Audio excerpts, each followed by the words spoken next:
friends. Welcome to the Creative Impact Podcast. I'm your host, Rachel Caldwell, and I'm so happy you're here. Each episode, I take some time to chat with fellow artists about life, faith, and the impact of the arts.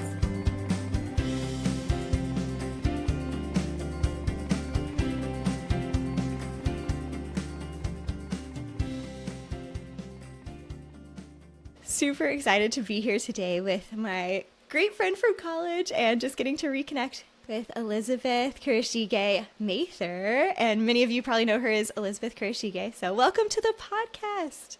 Hi, so glad to be here.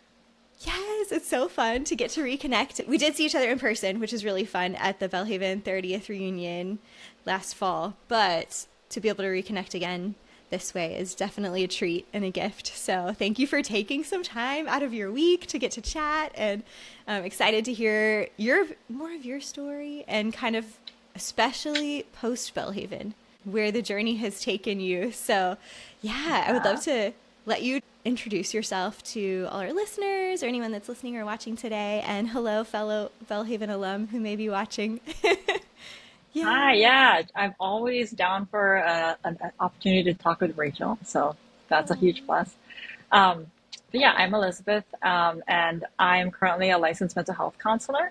I work at a university here in Hawaii called Chaminade University, and I attended Belhaven a little over 10 years ago.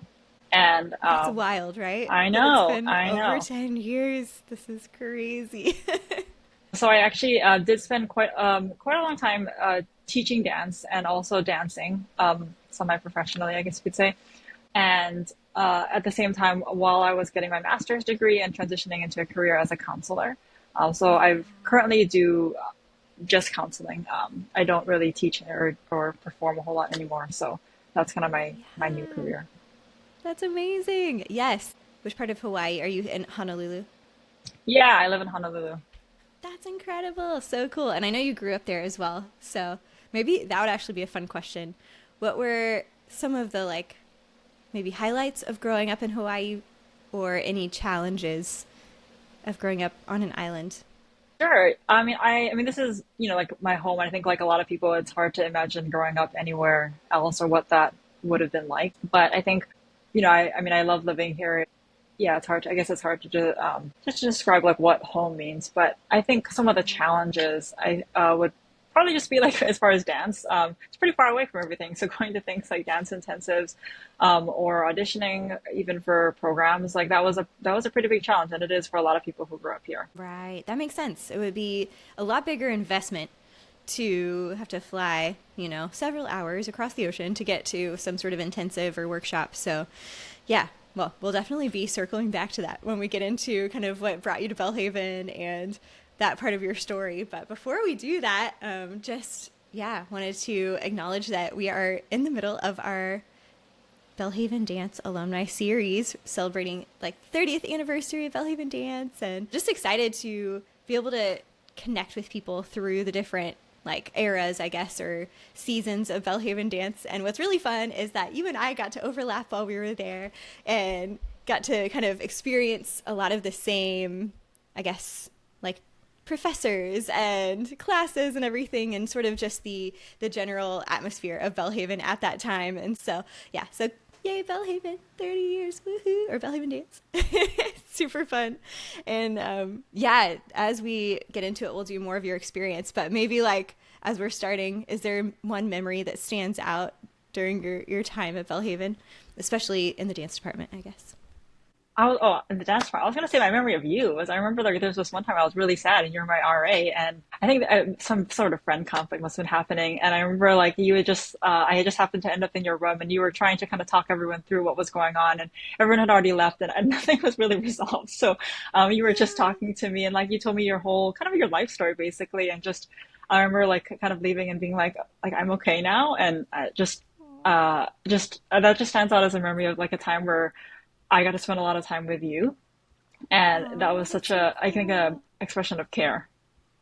Thank you. Oh, that makes my heart so happy, and just what a gift to get to know you during that time. And you are always I was going to say earlier when you were like, any excuse to hang out with Rachel. I feel the same way about you. Any excuse to get to chat with you and get to hang out. So you're just such a beautiful soul and beautiful spirit and such a great human. So thank you for that. And that's so cool. I love that memory. And it's interesting how sometimes, yeah, sometimes we don't necessarily get to like quote fix whatever the issue is or the problem. And I'm sure you see this now in the work that you're doing, but so much of the time it is that connection that brings, you know, a sense of like, okay, it's going to be okay. Like I'm all right. And just being able to find, yeah, a place where we feel like safe where we belong or that kind of thing. So thanks for sharing that. That's really cool. Yeah. I love it. So let's kind of rewind back to, early days. You're growing up. You were talking about how it's a little challenging with dance growing up in Hawaii. But really, what first got you plugged into the arts and dance specifically? Yeah, I think probably pretty similar to a lot of people. My mom just signed me up for dance. I think I was probably bouncing around the house a lot, and so I remember what I really loved about taking ballet was just how much I got to move. It was kind of like in an old, like recreational hall, I guess you could say, and like it was a really huge space that I started dancing in, and so just that opportunity to like move across the floor and take up space. I remember even from a young age that was such a huge draw for me. I know a lot of ballet is like really structured and like very like pretty simple when you're really young, but I think just that opportunity to take up space and to move was something that was always just a huge part of why I danced. I Right. think That's cool. also something that kind of kept me dancing was I think honestly just because ballet is really hard. And I think Yes, it like is so hard. the the challenge, there was always something like really fascinating about the challenge of something that I would never master. And I not that I would have explained it like that when I was a kid, but I think just like that constant, like you're never going to master this, and there's always going to be something that you can learn, was something that was like oddly comforting to me as a kid. Yeah. And I think I really enjoyed that. I also just really didn't like stopping things. I just had a lot of interest and didn't like cutting things out of my life. And so for a long time, it was just like, oh, I just want to keep doing everything, and dance is one of them. But Hmm. eventually I got kind of like a lot more serious about specifically dance and kind of for those reasons, and started to kind of like make that a bigger part of my life and take classes pretty regularly. That's so cool. Yeah, and it's interesting when you're saying, even back then, the being able to take up space, move across the floor, and then how as you sort of got into modern dance, that's even such a huge part of that. So that's a neat connection point. And I don't know that I have thought about that piece of it's a challenge as well, like you're saying, and that is really true. That there's something kind of fulfilling and maybe intriguing about that to be able to continue pursuing something that yeah is not exactly ever fully attainable in a way. It's like there's more to discover. Yes, so good, because I think that's probably something that drives a lot of us that we don't even realize in a way Yeah. in that ballet world. So very cool. I love it. So then how did you go from kind of growing up taking classes to I want to pursue a degree at Belhaven? Yeah, so I think I just kind of really knew I really wanted to dance, and I think that's a pretty risky and like maybe like difficult sort of thing for any sort of parents to kind of say like, yeah, let's get behind this. But I think like the possibility of like college and going to college for dance was something that was a lot more something people could get on board with. And so I Right. had heard about Belhaven, and I actually had gone to a couple of Ballet Magnificat summer intensives. And so while I was there, I auditioned for Belhaven and got in. And so that's how I ended up at Oh, that's Belhaven. awesome. Cool. So when you were at Ballet Mag Intensives, what was that experience like? Was that your, well, I don't know, had you done a good bit of travel growing up, or Yeah, was that kind of I a mean, I bigger had. thing? Okay. By myself. It was definitely like the first travel by myself. So Yeah. I flew by myself to Mississippi, which was the only and the farthest I'd been by myself in high school. So it was really fun. I think because I had done like local summer intensives, but being able to just go somewhere else for a dance Hmm. intensive, be around different people, um, be around a lot of people. It was a pretty large intensive, and so Yes, I that's think so true. that was something that was just really fun. And also, a lot of my ballet teachers growing up were kind of more like parental figures. And so having those young women around who were professional dancers, I think that that was something that was just very cool for me at the time. Yeah, to sort of see like, okay, this is someone that's not quite as far removed from where I am right Yeah. now, and seeing them pursuing it. And yeah, there is something fun also about when you're traveling by yourself for the first time, or just that sense of like, okay, a little bit of independence. And yeah, it's a neat experience, a little bit scary, but also fun as well. And yeah, little taste of the new adventures that are coming. So then you had gotten into Belhaven dance, and yeah, so curious what your experience was like at Belhaven. Kind of what are some things when you look back that have been influential on your journey?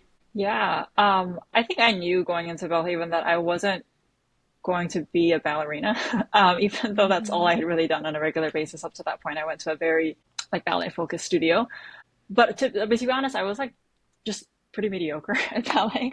And so like and I kind of knew that. I And understand so that feeling of like, I don't know that I'm ever going to be like, that's something we all in some a lot big of us feel. company. Yeah. Um and so but I kind of had this feeling. So when I came to Belhaven and we had to take modern 5 days a week, I think taking Krista Bauer's Mm-hmm. class was really fun for me because I think I mean, her class was just really structured and really like organized and also just very well explained. And I think kind of transitioning and coming from a very balletic background, that was something that was really reassuring to me. And also it was such a different way of moving. And I just really enjoyed that. And then kind of getting to experience other styles. I think kind of similarly to going to those summer intensives and seeing those people who I could kind of look up to, who are maybe like a step or two ahead of me in life, not like five steps ahead. Oh, I don't know. I mean, also the professors are kind of five steps ahead. But anyway, but Right. I know just what you mean though. like having those younger women who I could look up to, I think was something that was really meaningful. And I think part of what also kind of drew me towards kind of focusing more on modern dance was having those people who I identified so closely with or felt such a Mm. connection with. I think that that was something that like was also hugely influential in kind of making that switch. And also just like floor man. It's great to not always stand on your toes. Yes, exactly. You get to be on the floor and roll around, or you like lay there in an X shape Yeah. and like do, yeah, so good. And yeah, it was interesting. I got to catch up with Krista a little bit, Krista Bauer and Aaron Rockwell, who both were very influential professors, probably for us in the modern realm. But talking to them this past fall, just realizing how young they truly were, and that they were not that far out of school kind of thing when they were teaching us. And it feels like wow, they're like on this pedestal almost of professor, but kind of I think it was I don't know, eye-opening a little bit to realize, oh wow, they were just figuring it out as well. And yeah, but I feel like they did a really great job of helping guide us and give us those tools. And I do love Krista's organization and the way that she would structure class as well. It was really neat. And then did you get to have like Britta Wynn at No, I all? mean for ballet, not for modern, just for ballet. Okay, just for That was her ballet. last year there. Yeah, so I always enjoyed her class as well, but yeah, her modern class was like very Graham based, which was a lot of fun. And anyways, lots of incredible professors. And yeah, what would you say is the value, do you think, of mentorship, especially for young artists? Yeah, I think there's so much, not even if it's not explicit, there's a lot of implicit competition just in anything that's performance based. And so Yeah. having people who are on your side, I think, is something that means a lot when so much of your day to day life is having to put yourself out for people to judge. I think that that's a big part of having those mentors and why that was so important. Nice to know you're not alone. There's someone in your corner, definitely. So I'm super curious. I know you also were studying psychology at Belhaven. So what was the first thing that kind of piqued your interest with psychology, or what drew you towards pursuing that in education as well? Yeah, that's great. So I initially had kind of was starting to minor in English, and because I liked writing, I was good at writing. I mean, English is not more respected as a direct career field than dance is, so that's kind of interesting. But Yeah. I think that partway through, I I was talking to a friend, and she had mentioned that she at Belhaven, and she had mentioned that she was kind of interested in pursuing dance therapy, and I something about that was just like really interesting to me. And so I signed up for general psychology the next year, and I was just like, I don't even know about this English minor thing. Maybe I'm not even going to do it. I'm just going to take general psychology, and if this is interesting, then maybe I'll pursue that afterwards. So my junior year, I signed up for general psychology, and it was like 2 semesters long. So I was with Dr. Scott White, and Oh yeah. I think at first he was kind of just like, who is this person sitting in the front of my class?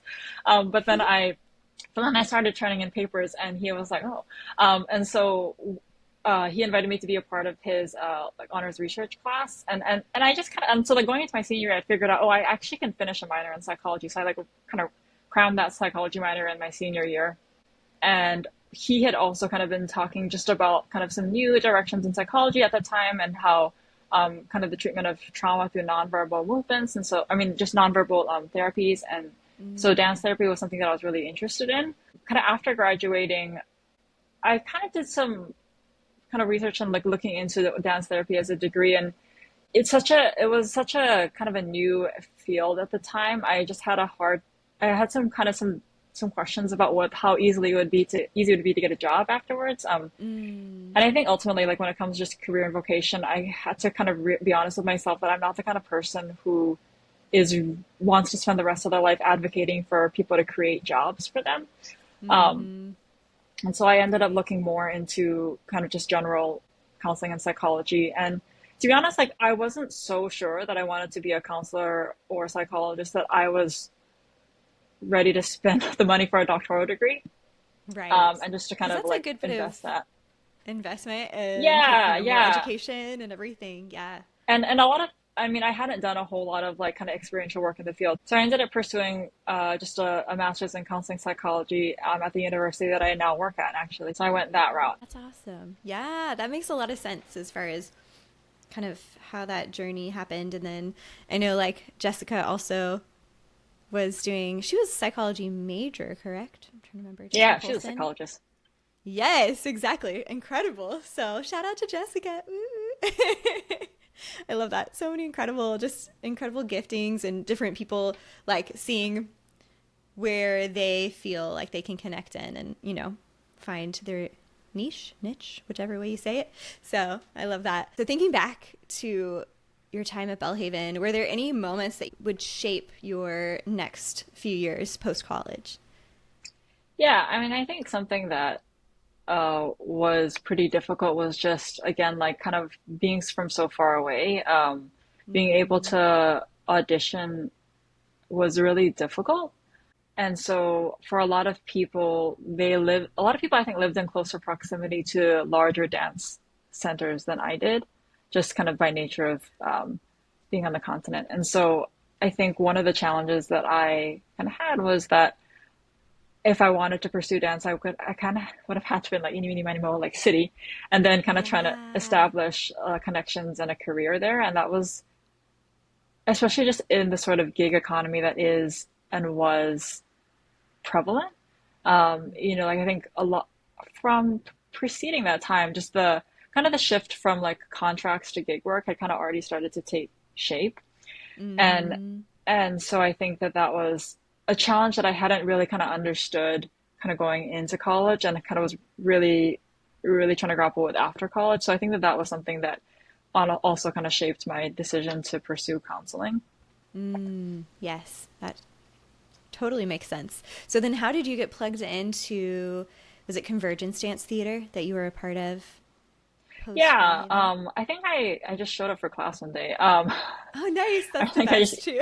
emailed and like showed up for class, and it was a small dance collective here on Oahu, and so I was able to kind of start performing pretty soon after.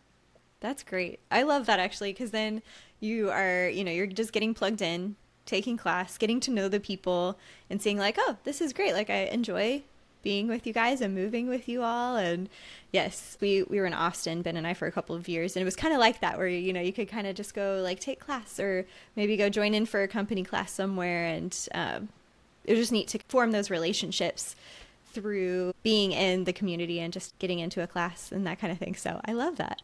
Well, I feel like I'm skipping forward, so I want to go back a little bit, but tell me more about the transition between ballet and modern. I know it's like, yay, floor work, and any other thoughts on that for maybe dancers that are listening that are like, I am hardcore ballet or I am hardcore this.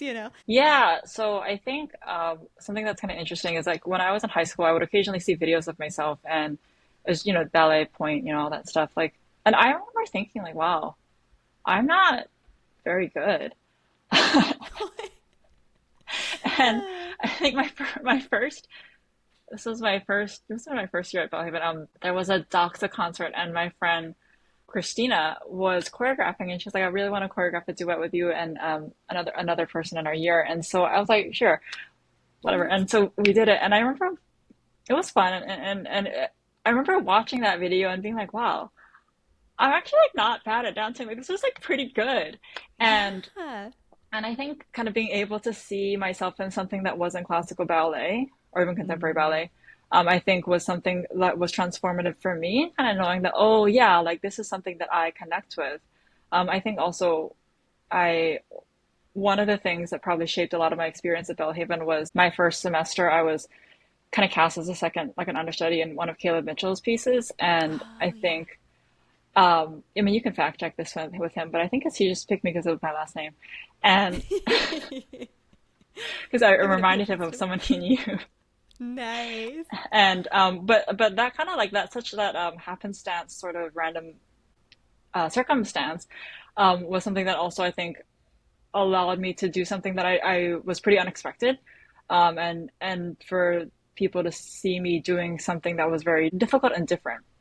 And I think that Hmm. that's also something that kind of shaped my experience going forward. So it's like kind of like that push and pull between kind of wanting something and being told that like, hey, this is kind of given those opportunities. I think I was, Hmm. I think something even as simple as kind of being placed high in a higher level in the modern classes and kind of realizing, okay, like I Hmm. think this is a pull towards that direction. I think I also had like an injury, like a mild ankle injury that didn't really impair anything but point the first Oh, year that yes, I was yes.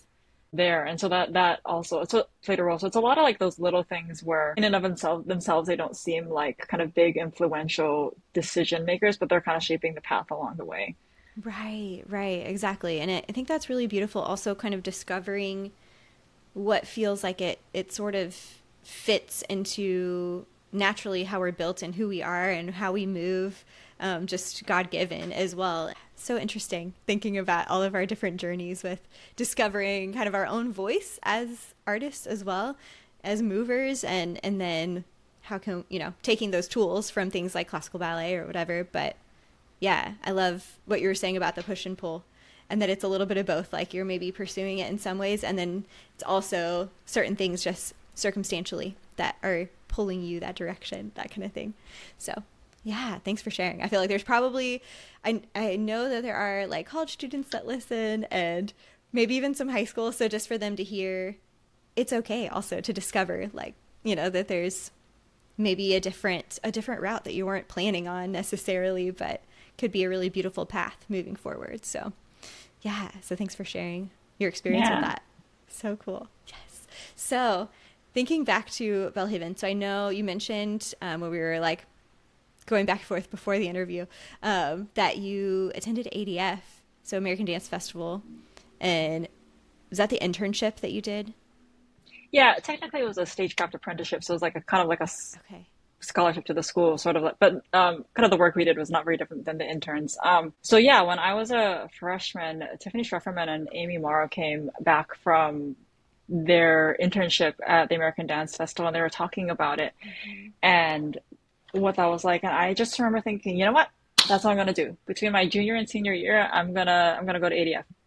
And Love it. so junior year rolled around, and so I contacted Tiffany, who had graduated by that time, and was just talking to her about the process. And so I was able to get in contact with David Ferry and apply for the program. I didn't have like the kind of experience I think Tiffany had had at the time, and so I was kind of more of that stagecraft apprentice, which was for people who hadn't had as extensive experience in production, but Right. was a part of the production team. So doing all things like putting together, like kind of assembling the sprung floors and setting up all the studios, doing all the tech for the shows. There's so many different shows at ADF, learning things like lights and sound and all of the the different things that go into production. Yeah, it was such a fun experience. And I think probably kind of the most different experience that I had had in my life leading up to that point. I think, obviously going to Mississippi from Hawaii and going to college is like a pretty different experience. And at the same time, I think a lot of the people I was around at that time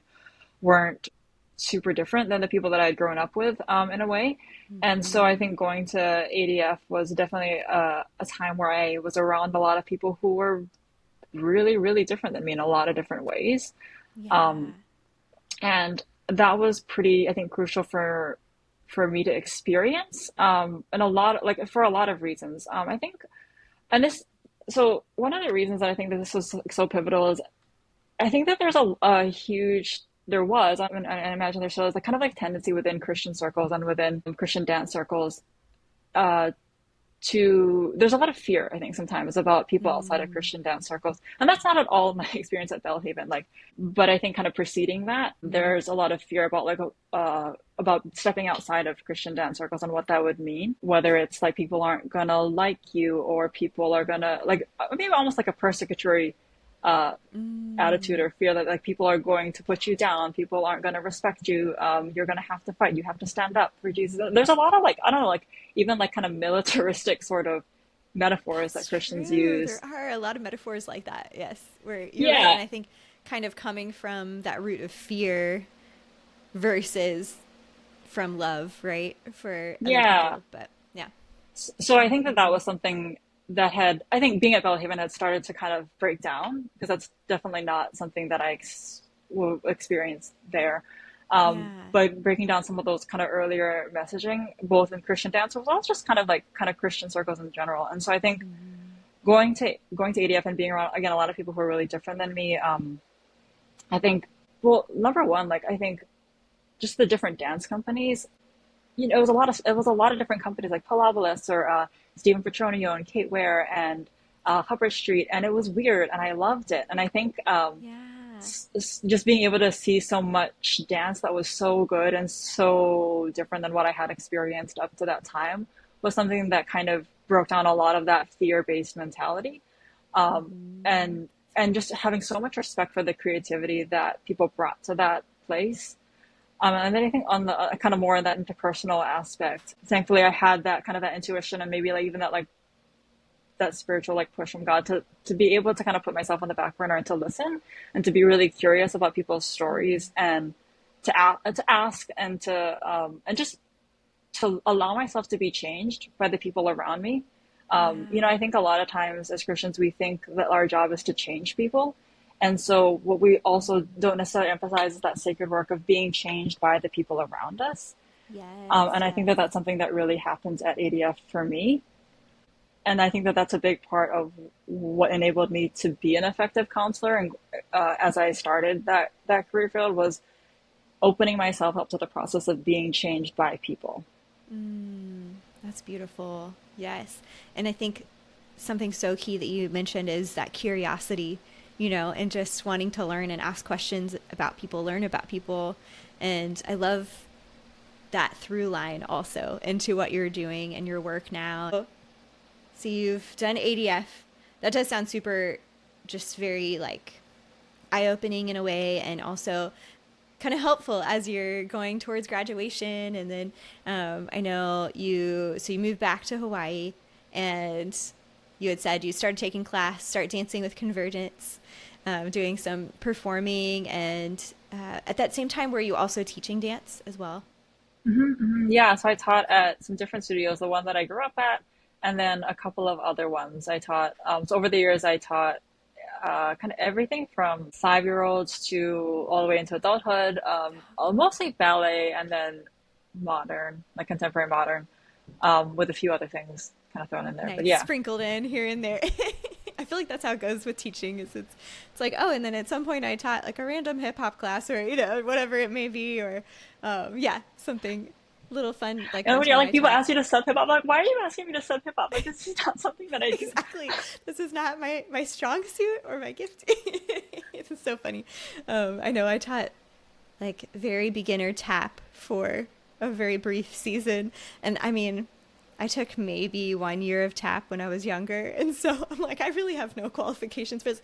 Although I will say I was assisting. So I wasn't like the main teacher, but I feel like I was learning everything that they were learning at the same time. So I was like, I'm not sure how helpful I am as an assistant teacher. One time I was asked to tap some taps, but I was like, I don't know how to do that. They're like, it's okay, you just gotta do like elephant walks. I was like, see, the problem is I don't know what that means. Right, exactly. Like, I do not know the language, the vocabulary for this. So funny. But anyway, some great experiences. So, through your time teaching and performing, are there any kind of standout memories or takeaways that you have from that time? Yeah, I think teaching was really transformative for me. Getting to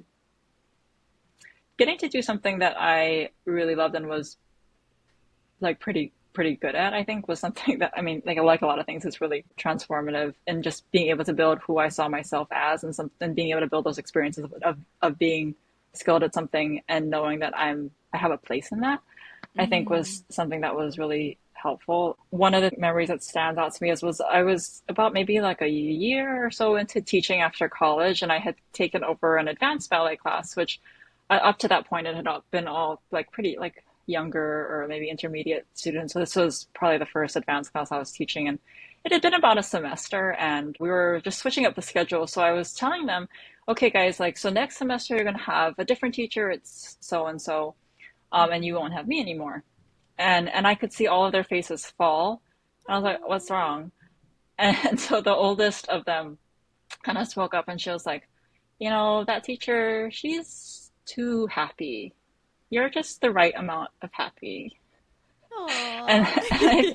and I think what I had kind of realized in that moment was that if I was going to succeed at anything, it would be because of who I am and not in spite of who I am. And I think that Mm. that's the moment that I stopped believing that I was a mistake, and took that off the table. And Yeah. so now I think there's a lot of times where I'm unsure of myself. I don't know if I made the right choice. I don't know if I'm in the right place. But not something that I don't argue about in my head anymore is whether or not I deserve to be here, or I'm a mistake, Mm. or any of Wow. that kind of that deeper stuff. Yes, yes. Well, I would 100% second that you were not a mistake and that you are here for a purpose. And I love, yeah, that you beautifully bring who you are to whatever, room, space, community that you're a part of. And I think that's so beautiful. And speaking, like, let's maybe stay there for a second on identity. And so it sounds like, for all of us, honestly, that is a journey, I think, of finding, maybe peeling back some of the layers of things that we've taken on over, whether it was in childhood or different things through the years, whether it's labels or beliefs, things that we kind of hold to that may or may not actually be true about us. And I'm curious just your thoughts, especially now, you've got a lot of experience too, working with people and training and in counseling and all of that. Like, how has that maybe influenced your thoughts on the process of forming, in a sense, forming our identity or like discovering our true identity? And I feel like I'm circling this a lot, but basically, what are your thoughts on identity and the journey that we each go on throughout our lives? Yeah, I mean, I think it is such a journey that there's no one way to go about doing that. And it's sometimes it's hard to look back on those moments in my life when I and think like, it would have been so much easier to go through all of those experiences if I knew what I knew now about myself. And yet, Mm, like the reason I know all of this about myself is having gone through those experiences. right, Like that's true. and being confident in all of that. I think it took a while after school to name some of the things that I had experienced, kind of being an Asian American from Hawaii and kind of being in an environment that was really different than me, to kind of name some of the external influences that might also have made it hard for me to succeed. Yeah. And being able to acknowledge some of that, I think also helped me to have a much more confident sense of who I was. That sometimes it's not because of who you are that you're rejected, but because of the ideas that people have and what they expect and what they're looking for. Yeah. Um, and I think also, though, part of growing older is realizing that a lot of things just don't matter anymore. That's so true. Um, That's one of the beautiful things I think about growing older. It's like, okay, that's not as big of a deal as I thought it was, and I don't need to worry about that. Yeah. yeah, I mean, I Hmm. have a kid now, and I say that I cry a lot less now, and it's not because things are easier. They're like definitely a lot harder, but it's also like there's just a lot of things that just don't matter anymore. Right. Yes. Yes. That's so good and so true. Just a different perspective on life. Definitely. Yeah. Such a good perspective, I think, on how we can continue to grow and to, I think, have compassion in a way on our younger selves. And like you said, like that would have been a lot easier had I known what I know now, but then recognizing, we were doing what we could with what we knew at the time and with where we were. And then, like you said, that's what's part of what has shaped us and what has formed us and helped us to grow and discover more about ourselves. And yeah, so that would be, yeah, interesting also to dive into. I feel like there's like so many things we could talk about, even just in that last like answer that you gave. So yeah, anything else? I feel like it'd be interesting to drill down a little bit on just the idea of other people's expectations of what they're expecting from us or of us, or just by seeing who we are, where we're, our ethnicity or whatever it may be, that there's sort of a certain predisposition to thinking certain things about us. Yeah.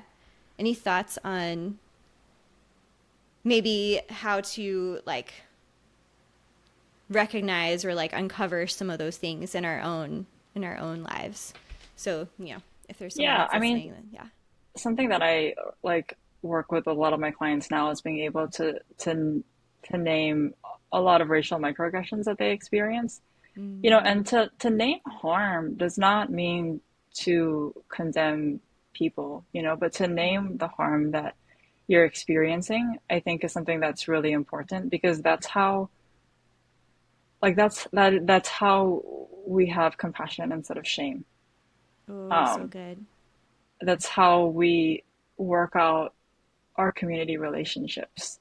Um, and so I think being able to kind of name some of those microaggressions, whether that's because of my gender or ethnicity, and to acknowledge kind of what those were. And I think, unlike a lot of really overt kind of racism, it's hard because it's not something that people are trying to do.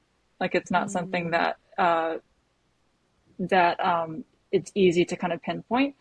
So being able to kind of acknowledge what that is for ourselves, I think, is really important, and it allows us to see like kind of where we are, and to make choices that that move forward in a way that align with who we are and aren't shaped by the expectations of those people around us.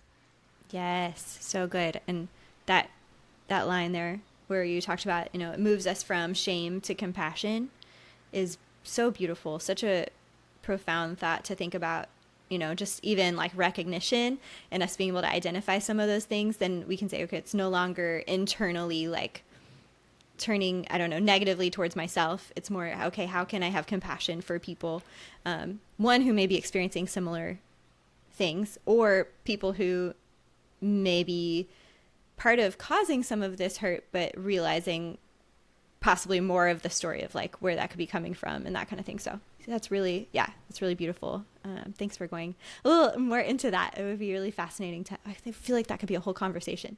We'd have Yeah. like part two someday. Like, okay, let's go into some identity stuff. Also, like you said, kind of those experiences with ADF, getting to be around people totally different backgrounds or maybe ideology or, that kind of thing. And then, so there's like ADF, also experiences as a teacher and getting to, realize like, okay, what I'm bringing here matters, and yeah, and getting to interact with people in that way. How do you feel like those things impact your work now as a counselor?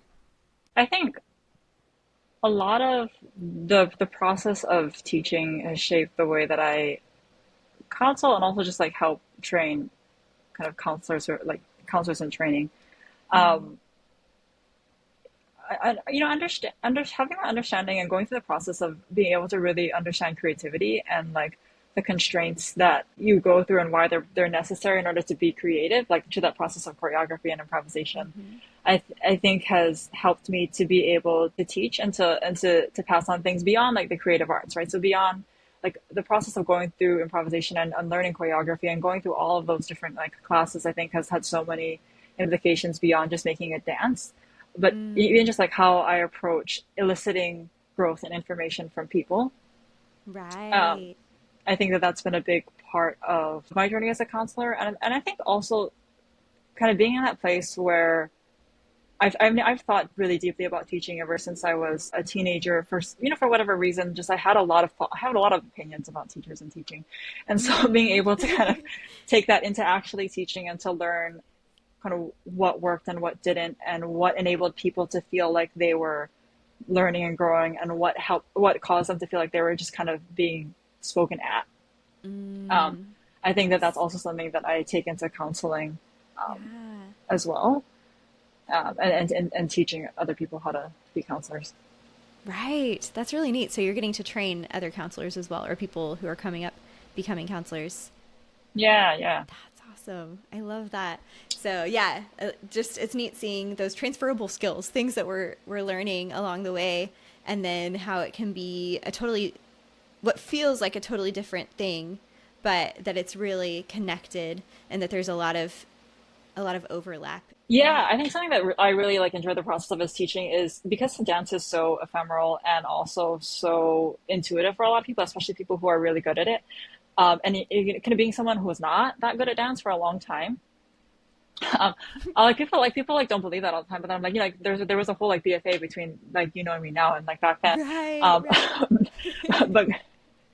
but going through that process of like not being that good and having to really struggle to understand things, I think enabled me to be able to really explain a lot of things that didn't come naturally to me, and to break down a lot of what it takes to understand something. Hmm. As simple as like um, how to emote on stage, or how to like connect with the audience, or how to like do a particular movement. I think that's something like to make something that seems so intuitive and so abstract accessible through a Hmm. step, like through a process that can be attainable, I think is something that I felt really strongly about as a teacher. And on also Hmm. something that I feel pretty strongly about in learning anything is that Yeah.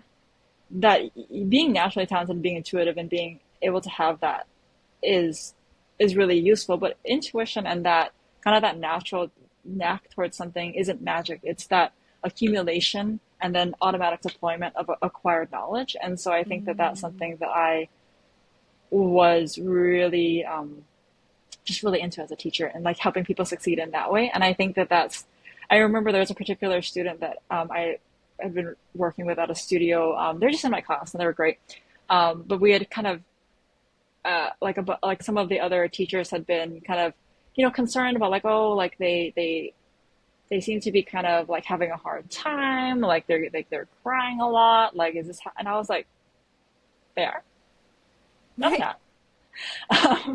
um, and, and I think I just hadn't experienced that from the student, because of that way that I've been communicating, that these things were not beyond their reach, and it wasn't something that was something they were lacking in talent in, but something they could work towards. And I think that that's a big Mm. part of why I never ran into that problem with the student. That makes a lot of Um, sense. Yes. yeah, That they could connect it in a different way and not feel quite that sense of overwhelm. Like this is impossible and I'm never going to be good enough, and all of those messages that we can start to, have in our mental scripts. So that's really, really powerful. Sometimes when it's something that we're having to struggle through or really work to learn, I think that that does often translate so well into teaching, or being able to translate that knowledge to other people. And teaching, I feel like, is its own skill set in a lot of ways. It's not just this. I think we sometimes as dancers feel like, oh, it's just automatic, like, oh, I'm a dancer, so then I'll be a teacher. And but I think there is that, like you said, figuring out, okay, how can I really effectively communicate this to students to where they can be successful and help them grow along the path. So yeah, so cool. And then I think about also with motherhood too. I would imagine that that would impact also your work as a counselor, um, and maybe the way you see things or view things? Or maybe this is very much like a leading question. Probably what I should Um, say I think, is, I mean, do you think motherhood impacts you I in mean, that? for sure. I don't think I'm far enough into the process to like have a whole lot of great wisdom on that. Um, but I think just like being able to kind of have a deeper understanding of people's experiences, I think that that's something that's been Yes. valuable. I could see that for sure. Well, speaking of students and how you've worked with guiding them and everything, do you have any advice for like current high school, college students that are just really kind of just beginning this process of discovery for what could be going into the future? Yeah, so one of my first ballet teachers, something that she had told me, I must have been maybe around 12 or so, but one of the things she had told me one time was, you will never be the best. And even if you got to the place where you were better than everyone else, tomorrow would come around and someone else would come up and they'd be better than you. Mm, so true. And and so the what she was kind of saying was like you have to be you have to be who you are. And in the context of that conversation, it was like ballet isn't about being the most technical person. It's about like what you bring to the stage, right?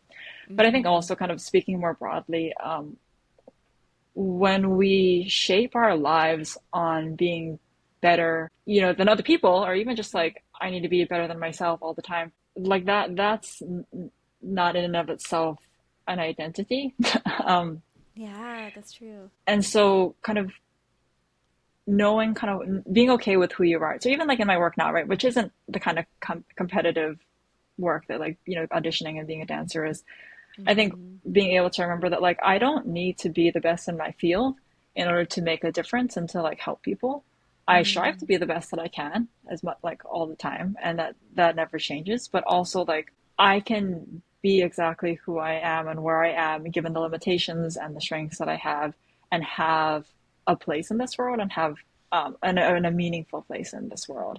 And I think that that's something that I guess, like encourage like younger people to find their way towards believing. so well said. Yes, and when now translating just to kind of our fellow artists in general, I think that honestly that word is such an encouragement to them as well. But is there anything else on your heart or anything that we didn't talk about that you would want to share as we're kind of wrapping up? Like I think just like to other artists, like I think we're in a place where dance and arts funding is kind of seems like it's on the brink. I mean, it kind of seems like that all the time. Mm-hmm. But in at a time where it seems like a lot of the future for arts is unsure and maybe not valued by our country, to remember that like both as Christians and as artists, like we have never been powerful because we align ourselves with traditional power, but because of our ability to tell stories and to give voice to the voiceless. And I think that that's something that's always been true and continues to be true even now. That Mm-hmm. that's where the work of faith is. Yeah. Oh, that's so good. I realized I would love to ask one follow-up question about just your work, your current work in counseling. What are some things that are your favorite aspects of getting to do work in counseling and, be meeting with people? Do you have anything that stands out to you right now? Yeah, I mean, I think that there's a lot of different things. I do work with university students, so a lot of them are in a place where they are in a lot of transition, and so getting to walk with them through that is, and to see just how much growth. I mean, a lot of their growth like isn't because of me, and so just being able to kind of witness the growth that they're going through, I think is such a privilege. And then I think That's great. also like a lot of the work that I focus on is post-traumatic stress disorder and other forms of trauma. And so being able to kind of walk with people through their process of healing, I think is something that's such a privilege. And also, I mean, it's hard, but that's kind of always been the goal of professionally in counseling is to kind of have that focus. And so to be in a place where I can do that, I think is something that means a lot to me. Mm, yeah, so powerful and really is, like you said, making an impact. And if for the person that's right in front of you, or for those students that you're getting to interact with and see along their journeys, um, super impactful for sure. So yeah, well, I like to ask everyone before we wrap up, what is one of your favorite things right now? And this can be like, the sky is the limit. So whatever comes to mind. So, okay, like maybe we're gonna go really nerdy. So I'm reading Love a it. book called The Years of Lyndon Johnson, The Path to Power by Robert Caro. And it's like a Ooh, part one of a four-part series of the life of Lyndon Johnson. And I wow. I'm not like a biography person, but I started reading Robert Caro's book about I read Robert Caro's book The Power Broker last year. It was sort of like a read along with a podcast, Oh, wow. and because it's a really long book, it's like over 1,000 pages long, and Oh, so I wow. think So that helps with um, the yeah. almost like accountability or I don't know, inspiration to But it keep was just going. like this big book about the history of one of New York City's most powerful municipal planners, and so I think I'm just continuing to read about power through Mhm. a look at the life of Lyndon Johnson. So that's my nerdy answer. Less nerdy Nice. is also. Have you ever heard? I've been watching because I don't have like access to like a lot of live dance performances. They just people don't tour here in Hawaii. Yeah. There's this platform called Marquee TV that I've been watching, where Oh, it's a lot of European dance performances that they'll like you. It's like Netflix but for dance.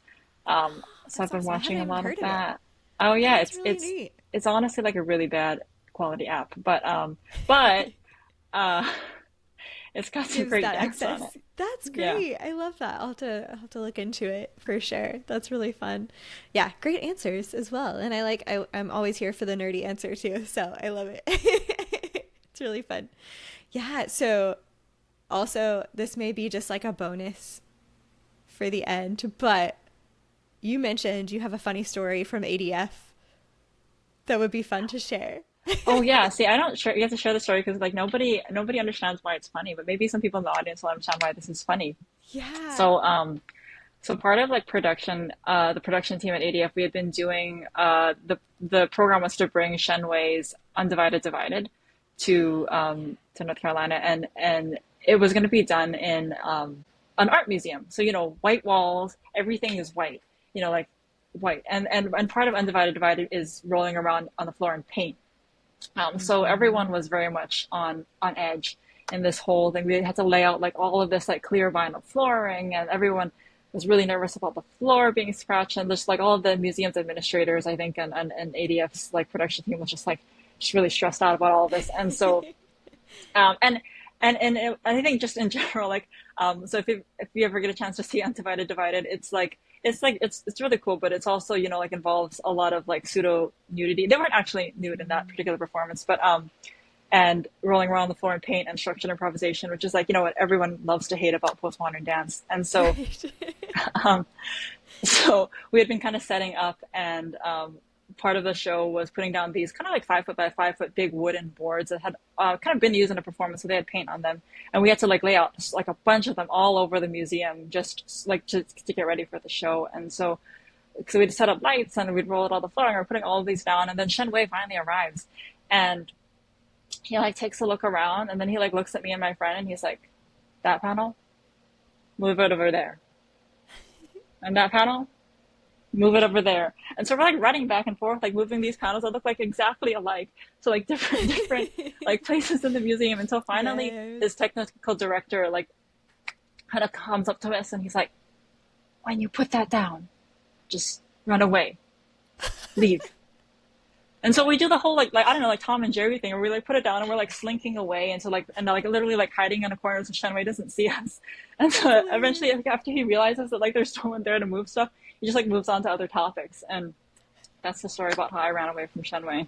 That is hilarious. I love that story so much. I don't think I knew that story, so that's really funny.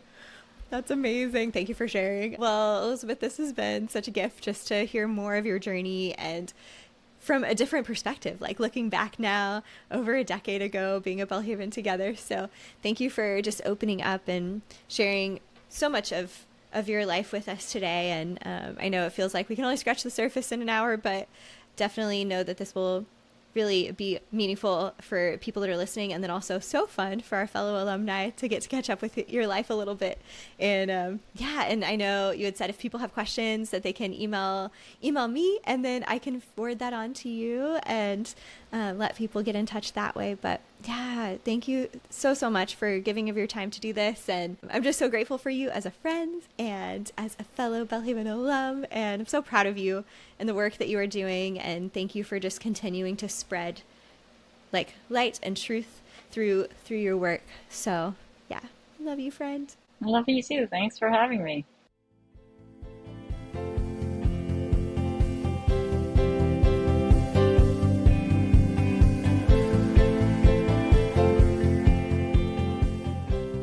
Thank you all so much for listening to the Creative Impact Podcast.